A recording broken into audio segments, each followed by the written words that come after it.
Hey, what's up? What's up? Welcome back to another episode 2 of season 2 Asia Rugby Live with me, Rod. Don't forget to like and subscribe and turn on the notification button to receive future updates for new contents from Asia Rugby Live. And log on to Asia Rugby website www.asiarugby.com for the latest rugby news in Asia. As the top three rugby news for today, we have World Rugby announces innovative Rugby World Cup 2021 coaching internship program. That should be interesting. The second news that we have for you is Asia Rugby pledges its support for Nepal, Iran, and Laos membership applications to World Rugby. And the final news that I have for you today is Rugby Sevens boosted by preparation investment ahead of Olympic Games. That will be next year, and that should be an exciting one. And of course, we are definitely looking forward. The Olympics was cancelled this year. It was brought forward to 2021, and I'm sure that every nation that is participating in the Olympics is looking forward to the biennial games. Anyway, today we have four special guests for you, all the way from Cambodia. We have John Musa from Cambodia, who is from the Cambodia Rugby Union. Today we are talking about Asia new members. John, how are you doing, man? I'm really good, Rod. How are you? Really appreciate being here. Great, that's good. And we have your colleague, which is Leng now. Leng, how are you? I'm good, same. How's things in Cambodia? Sorry? How's things in Cambodia? It's good, very well. That's great. That's great. Anyway, the other two members that we have for today is from the I would say the third guest, but the second union that will be joining us today is from Palestine, Rabi El Masri. Rabi, Assalamualaikum. How are you, brother? Salam, I'm fine, and you? Good, good. How's Palestine right now? How's things in Palestine? How's the weather? How's things in Palestine? Actually, it's very hot. I'm talking to you now from Lebanon, but it's All right. Okay. Okay, cool, cool. And the last person that we would like to catch up with is Zaidun Bahrani, representing Iraq Rugby, who has been involved with the Iraqi Rugby Union. Zaidun, Assalamualaikum. How are you, brother?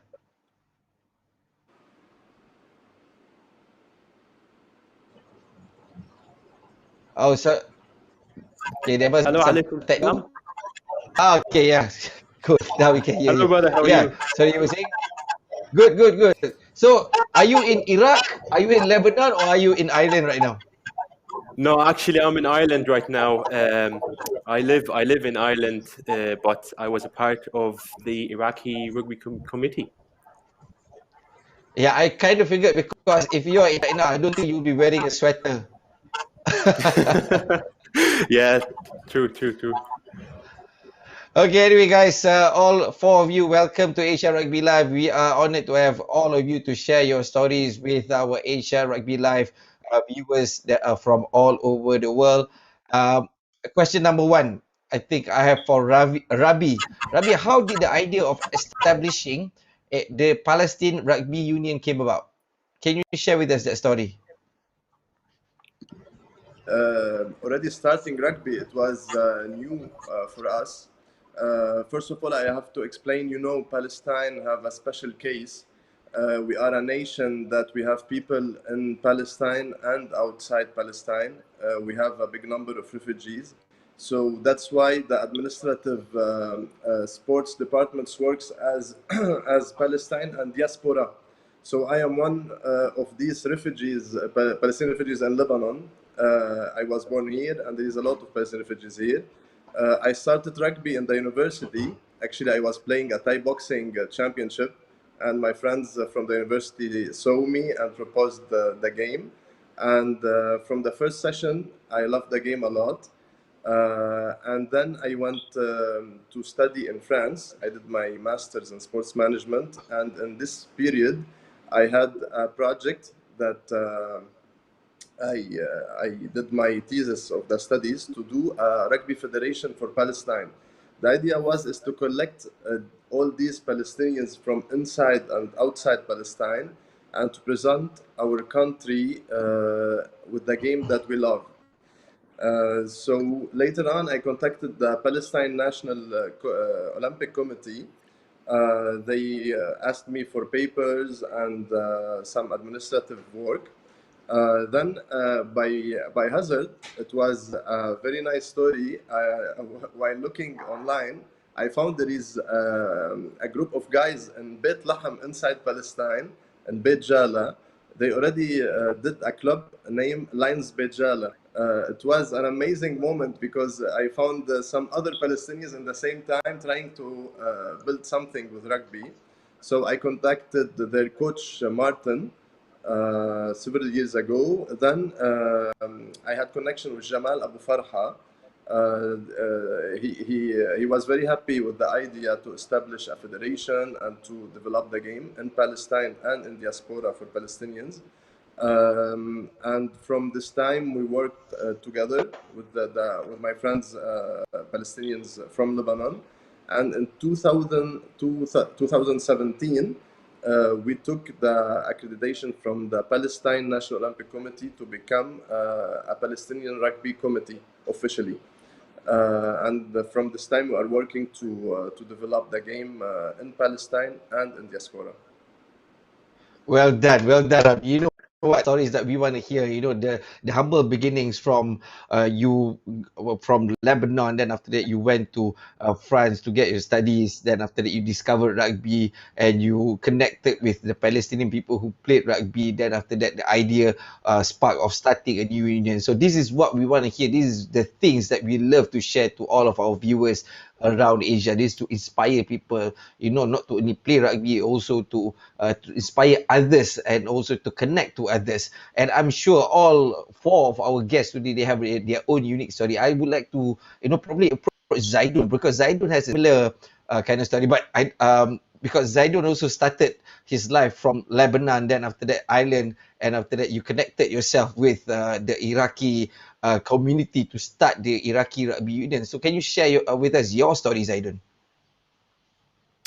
Yes, actually, I moved here in Ireland about 8 years ago.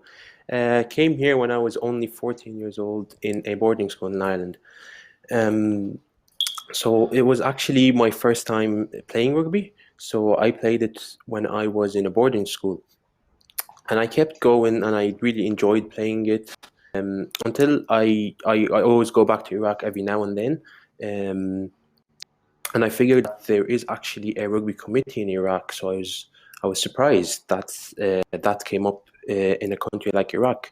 So it all started from the president of the rugby committee, Ahmed Qasim. It all started in an idea in the late 2016.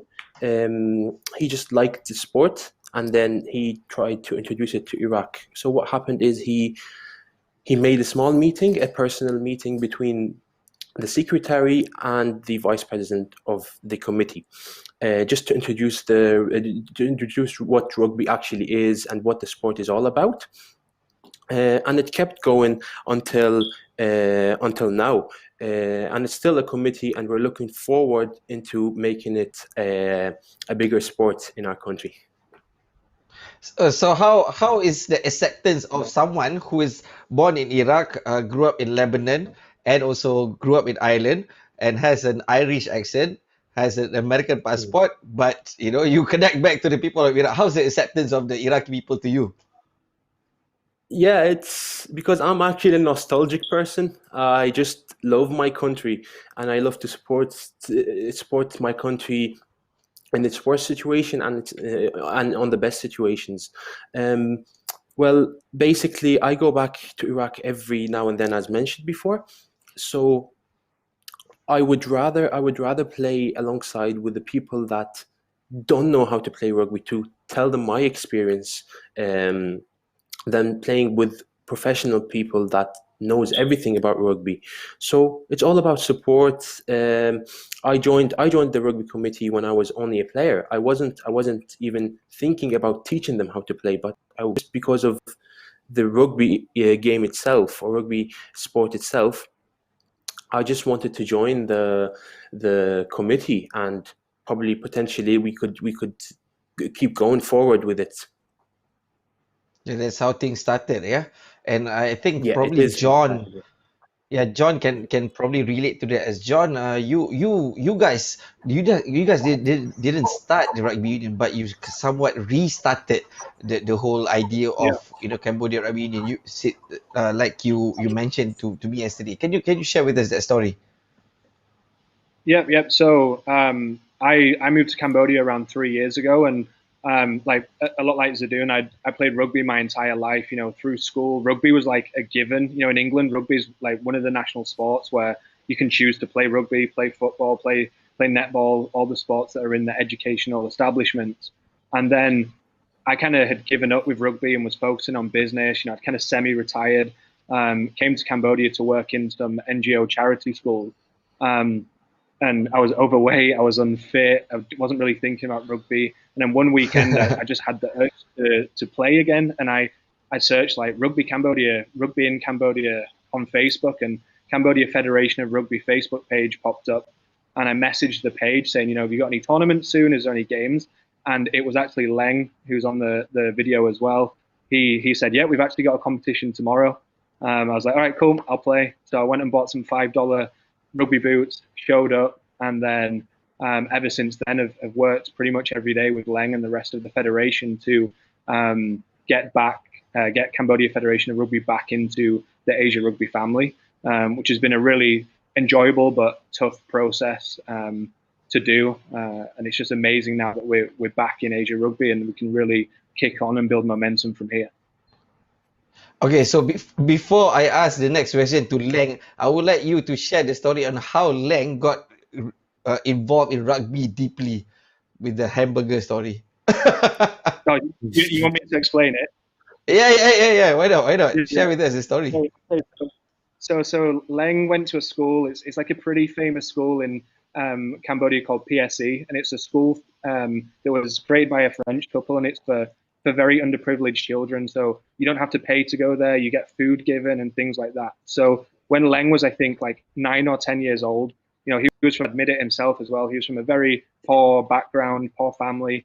And one day, like a teacher came up to him and said, do you want to come and play rugby today? And Leng didn't know what rugby was, just went, didn't enjoy it too much. And then his friend said the day after, are you going to come back and play rugby? And Leng was like, nah, too much hard work. I don't want to do that. It's too hot. I want to go relax. And his friend said, but if you come, you get a free hamburger.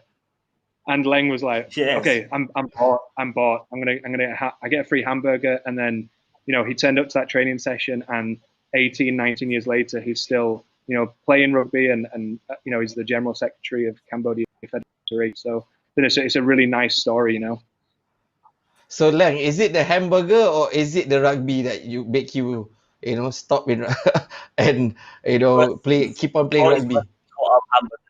Yes. Before it's hamburger, really. I don't like. Before I don't know rugby how it look like, and my friend just called me to play rugby, and then I said, "Oh, I don't want. I did not interested." But the day after he come, he pushed me. Hey, brother, we have hamburger free after play. And then I joined, I play and fall in love. So can I say rugby changed your life, Leng? Did rugby Yes, change your life? really. Rugby changed my life a lot. How? I have played rugby and I have played rugby from the history about hamburger, and then I start play rugby for my country. I get involved for national team, and I really like it because I want to play for Cambodia, our national team. And then it was changed. I know how to lead, I know how to play, and leadership and friendly and communication. I learned a lot from rugby, from especially traveling to other country and join and know a lot of many rugby players as our rugby family in Asia Rugby. They always give us an experience. Also from now, as I joined, I became a Secretary General because of rugby, and I learned much about rugby from all family rugby till now. Oh, that's great, Lang. That's great. It's good to, from the hamburger story then to how it changed your life. It's a really great story, and it's really good to see that you are continuing your rugby career now with helping the Cambodia Rugby Union rebuilding. I would say, as John mentioned to me yesterday, and I think rugby for you in Palestine is not rebuilding, but you are building it from scratch. Is it hard for you guys, in Palestine and also outside of Palestine to build something that is something from nothing? For sure. When we start something from zero, it's not easy, especially when it's a new sport, because entering with a rugby culture, for people who never saw the ball of rugby, for sure it was not easy. But actually, we used the values of rugby. It's what helped us. For example, for Palestinian refugees in Lebanon, there is a lot of camps, and in the camps it's a difficult living society. We try to use the rugby values to help youth leave drugs, violence, and to use sports to help them to enter the society, to continue education.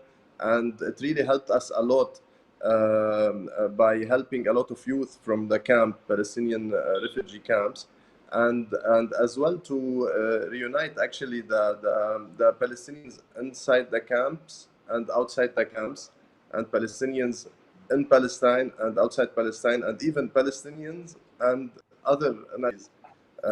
We use the values of rugby. It's what helped us a lot to spread the game and to develop it.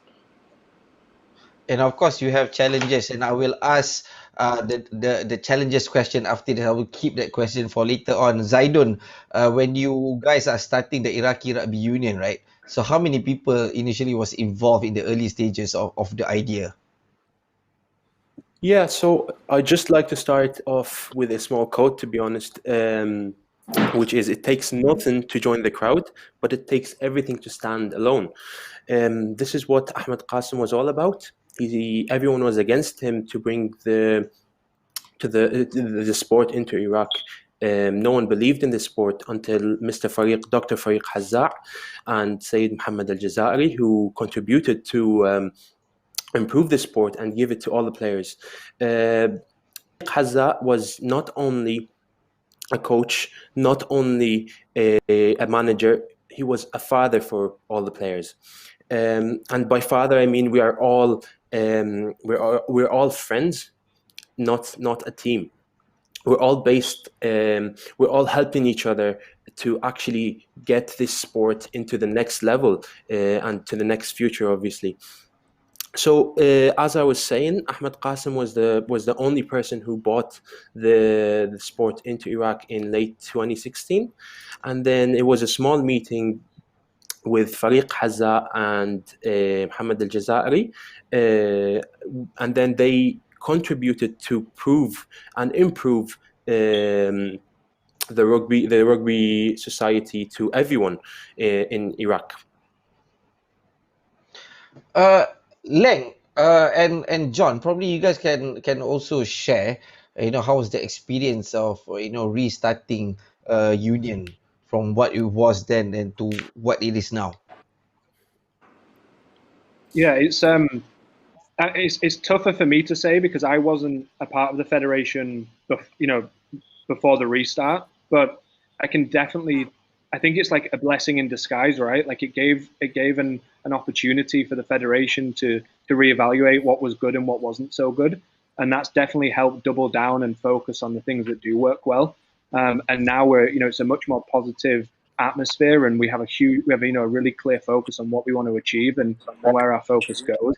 And I think that the hamburger story is like it's what we're doing. With getting to rugby, with Ben at Asia Rugby, it's like it's not necessarily a hamburger because that's not the most nutritional thing that we want to be teaching, but it's getting that to get the youth of today involved, and that's for us as a federation, we want to get the youth and the kids involved so we can grow it from the grassroots, and that's only going to help the national team, in the future. And that's been the positivity of the restart, is getting clear on our goals and knowing what we're good at, what we're not so good at, and getting better at that.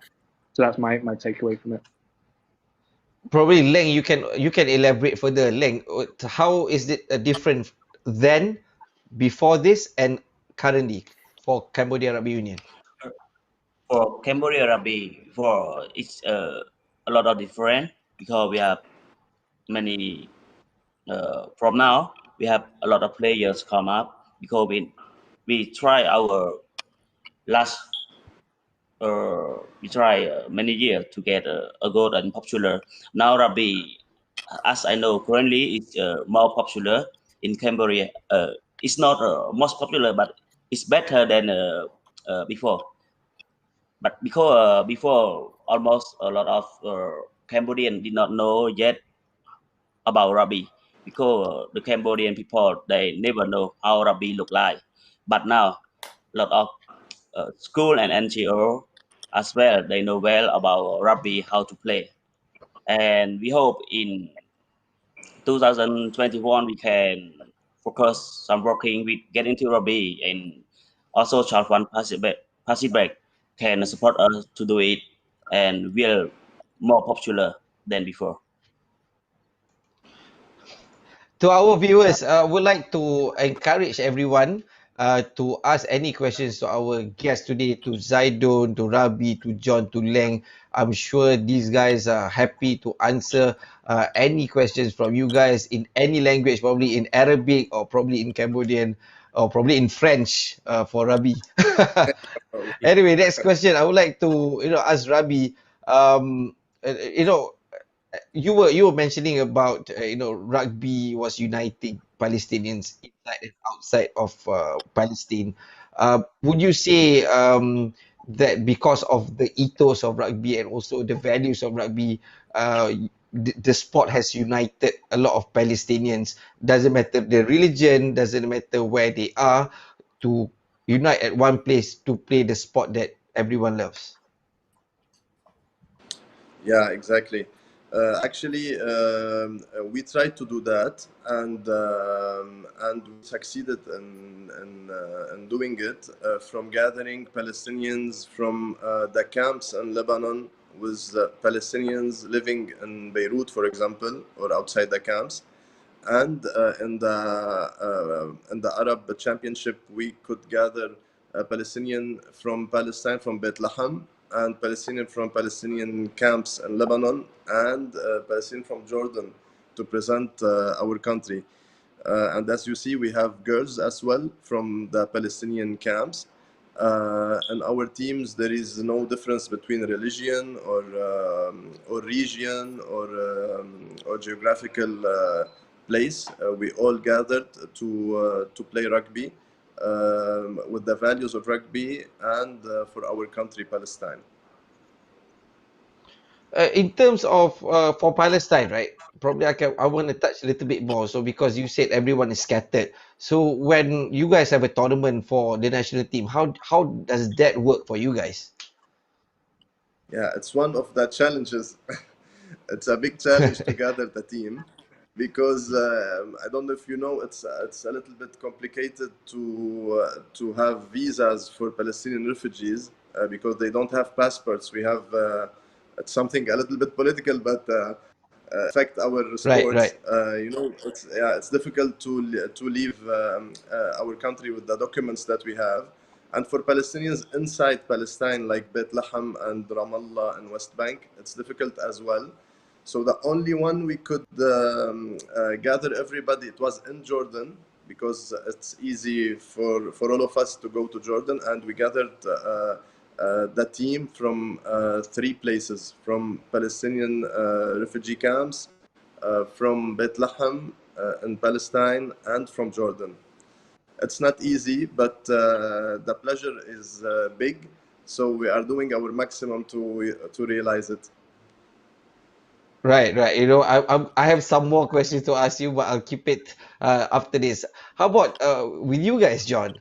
In terms of rugby uniting the people of Cambodia. I'm sure you, as an expat over in Cambodia, have seen a lot of stories. Have seen a lot of developments going on. A lot of people gathering from all over Cambodia at one place.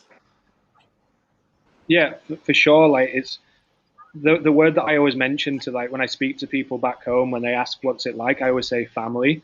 Like, I've spent pretty much every day for the last 2 years with Leng and his family, and his kids call me Uncle John. It's like a big family. And the under 15s, for example, that we coach, like they're always so excited to see us, and they look up to our older players as role models. And when we have a big tournament, it's a huge family day out, which is what I think rugby is all about, like connection, making friends, turning into family, and just really enjoying, everything about rugby, the time on the field and the time off the field. Oh, cool. And I'm sure Leng can also relate to that, because Leng, when you played after the hamburger incident, of course, you played some, tournaments in Cambodia and stuff. So would you say a lot of Cambodian rugby players are like family to you as well? Yeah, we do because like Cambodian rugby, we do rugby is not for the game is not for to win. It's just a second and friendly and family for now, because we don't think that the win is the best thing that we need to get it. The best thing is friendly and as family. After we play, after the game, we always second is the most important. And then they always bring family for each player. They have family come together and to support each player. And then we make connection by know each player family is the most important. Now in Cambodia, it's not one player or two players. It's a big family for rugby Cambodia. As we can say, Asia Rugby family. We follow this and we saw that the rugby bring a happiness and family together and join play rugby together. That's good. That's good, man. And Zaidun, probably you can share with us some story of the support that you guys had from Asia Rugby and other unions to build the Iraqi Rugby Union, and probably to train coaches and help train players and stuff like that. Mhm. So obviously, as I've said earlier, that Iraqi committee is not only a team; it's a family. Everyone's contributing to make this sport their own sport. Actually, the players actually support each other financially, mentally, and physically. We have players that actually contributed to have a player called Reith. He actually managed to pay for a travel for the whole team to Jordan, which it would be expensive for only one player to do that. Abu Taruq, he was the person who supplied water for everyone during the training, after trainings as well. We have Mustafa Al-Hamdani. He also contributed in paying some money into the team, and he also contributed to be a coach for the under 18 as a player. He started as a player as well. We have Muthanna. Muthanna keeps helping the players physically. Obviously, Dr. Fariq, the coach, the vice president of the rugby committee, he helps everyone mentally, and he keeps telling them to keep going and never end this as it is now. Especially during the pandemic, because everything just stopped out of nowhere and no one expected that. So everyone is struggling financially, and we have people in the team that live of their daily income. So if they take anything out of their daily income, they will struggle for the rest of the month, and they still come to training, they still pay for the transportation, even during these difficult times. But at the end of the day, it's all about what you love to do and what you want to do. Yeah, for sure, man. 100%. 100%. I Yeah. think a lot of people can definitely relate to that when you use the money and struggle for the rest of the month just because you want to go to a tournament somewhere outside of the country and stuff like that. Okay, anyway, I think when we talk about support from Asia Rugby, we have a question from Facebook, which is from the president of Asia Rugby himself, which is Kais Abdullah Adalai. Let's see what's their Facebook question. And it's for Ling actually. For Cambodia Rugby was a member of Asia Rugby 3 years ago before being expelled for various reasons. When do you think Cambodia Rugby can be promoted as Asia Rugby full member? I think for its last 3 years, we have suspended from Asia Rugby, and now it has been good because of Ken, Ben, Asher, and also Asia Rugby family has been very helpful and support to over the last 3 years to help grow rugby in Cambodia. And I think now we get into association membership of Asia Rugby, where all Cambodian player is not all, only Cambodia Federation. All Cambodian player in Cambodia, we are really happy, and we cannot forget it. It's a big thanks to Asia Rugby and K, also Ben and Asia Rugby families. I can say only that. You know what, the thing is about all of these three countries, Palestine, Cambodia, and also Iraq. One of the things that you guys have in common is your countries have gone through some probably very hard times, and sports is one of the things that really can bring people together and probably heal that wound probably you had in the past. So yeah, it's really great that everyone is sharing their own side of the story of rugby bringing everyone together. We have another question by the president himself, Kais, to Zaidon. Okay, let us see the question from Facebook. So Zaidon, do you think that Iraqi athletes will accept the sport of rugby as they accept volleyball and handball? What do you reckon? Yes, absolutely, Mr. Qais. I definitely think that they will. Obviously, that something has to do with the government. That's nothing has to do with me. But my expectations is that they will accept it. And I know I play volleyball myself. I played it in school as well, and I enjoyed it. Really. Like it's a really really good sport. So that doesn't stop us from playing another in Iraq, anyways.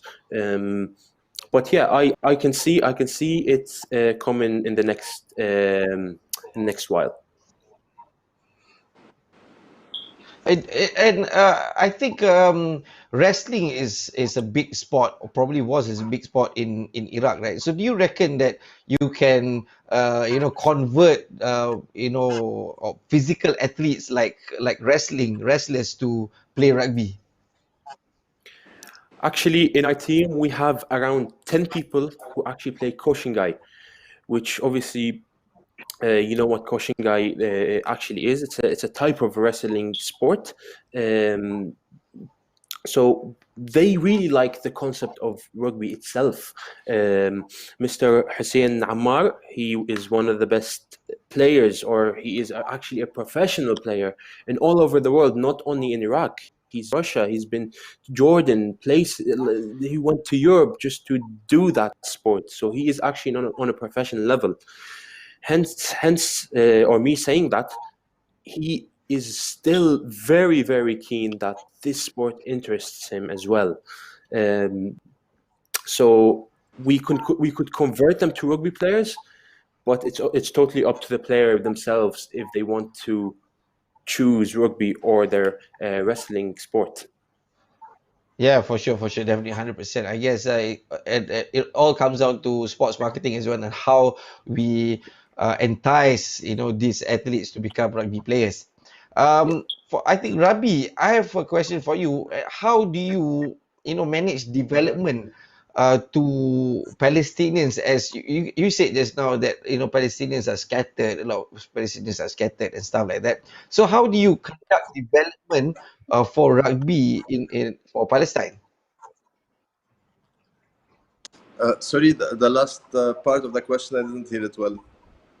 Oh, okay. Sorry, because I want to talk about development on how Palestine, develops rugby from probably the grassroots and also to the age group. So how, with the challenges that you have, how do you, do development with Palestinians scattered all over in and out of Palestine? Okay.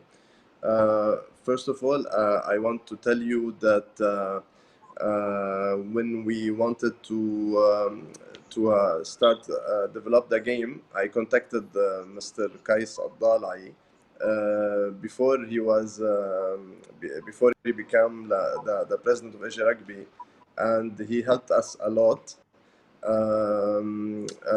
Especially with the Palestine National Rugby Committee and with Asia Rugby, and a lot of advices and support. What we are doing, we have two projects, or we have two plans for Palestinian refugees in Lebanon. We have a partnership with UNRWA schools. It's the United Nations department who are responsible for helping Palestinian refugees, and they are helping us in having access about the Palestinian children. Sometimes helping us by giving a field of the school of UNRWA. So it's our main partner in Lebanon. And in Palestine, we are working for now with clubs. So we have the Orthodox Beit Jala club, who started already training rugby. They have a team now. They are training. And we have another club in Ramallah. It's the military club, Al Quwat, and they have a team, but we are waiting to have a coaching session to coach more rugby coaches for inside Palestine. We don't have a lot for now. It's I think it's one of our priority to do coaching courses, to develop coaches inside Palestine, because there is a lot of demand, but we don't have a lot of coaches till now to spread the game. But our main strategy is to collaborate with the clubs for now inside Palestine, and the other step is to start entering Gaza as well, to complete all the region where Palestinians exist. Like that, we have West Bank, Gaza, and diaspora. You mentioned that Kais, the Asia Rugby president, helped you in the past. So can I say that there's a lot of support from Asia Rugby for Palestine? Actually, the first one, he helped Palestine Rugby in general without knowing me, because he went to Ramallah and he did a GIR with Ben and Ghaith, and I knew that later on after knowing him. I think he was the general secretary of Asia Rugby in this period. And as Asia Rugby, yes, they helped us a lot by having a support administratively, and they gave us balls as well to play. They helped us by coaching courses. Yes, we have a good support from Asia to be with us to develop the game. Oh, cool. That's great to know that there's a lot of support from Asia Rugby for the unions, especially for you guys, Cambodia, Palestine, and also Iraq. John, we have a Facebook question, but because it's too long, we can't post it down below. So I'll read it for you. Yep. How are you keeping the interest of the young kids who are new to rugby within your region with the current situation? Soccer, basketball, even volleyball, mostly more mainstream sports, have various online activities to keep the new recruits' interest going. Any social media engagement like online skills and drills featuring national players to watch and learn or follow type drills? Yeah, we had a meeting about this 2 weeks ago about doing Facebook Lives, online courses, and we've been planning out how to do that. Because like right now is the perfect time to try things online for sure. Like we're doing today, this gets shared around the world, around Asia, and that's what we're going to try do in Cambodia whilst the COVID situation is going on. We want to really utilize the online space. So the goal is to have 3 of our male national players and 3 of our female national players to do a weekly coaching, fitness, Facebook Live, so those younger players can come on and still be interested in rugby, still learn some skills and go out with their friends and in a safe way and try it. And that question was from Noel Villa. Thank you very much for the question. It's a bit long, but I guess John answered it really passionately and with a lot of technicalities, I guess. You know what? Since you guys had the meeting 2 weeks ago, in terms of implementation, would you think that it will be there's a lot of challenges to implement what you have just said just now? It's probably hard for every union, but for us, I'm sure that the other 2 guys can probably attest to this. Is that we're still all a full volunteer federation. Everything that we do for rugby is like our passion project. So sometimes it's hard. All of our players or coaches who would like to get involved, they might be working from 9 a.m. till 5 p.m. or from 10 a.m. until 6 p.m. and it's been a chance to get the people together at the same time to then do it at a time that Facebook Live would work. So it's just a scheduling issue and something that we have to work on and get over and then implement. And I think it's really good to still see even all of our players and coaches have full-time jobs. They still love rugby and still want to get involved and help out where they can. Zaidun, what can we expect from Iraqi rugby for the next 5 years? What do you reckon? We obviously have a lot of future plans that me, Mr. Fariq Hazza, and Mr. Mohammed Al-Jazairi, and Ahmed, the president of the Iraqi committee, Ahmed Qasim. We had a lot of future plans, but unfortunately stopped out because of the pandemic. But we will not stop, and we will not even waste time to stop us from the future plans. So we're planning ahead, and we're waiting for the perfect time to actually do the plans. So in 2019, we had around 50 players in the team. So we actually divided the players into 4 teams, and because our rugby started in the University of Riyadh. So we actually made a small league out of these players, just to introduce rugby to the university, and especially to the people who are doing a fitness course or something that do with the fitness anyways.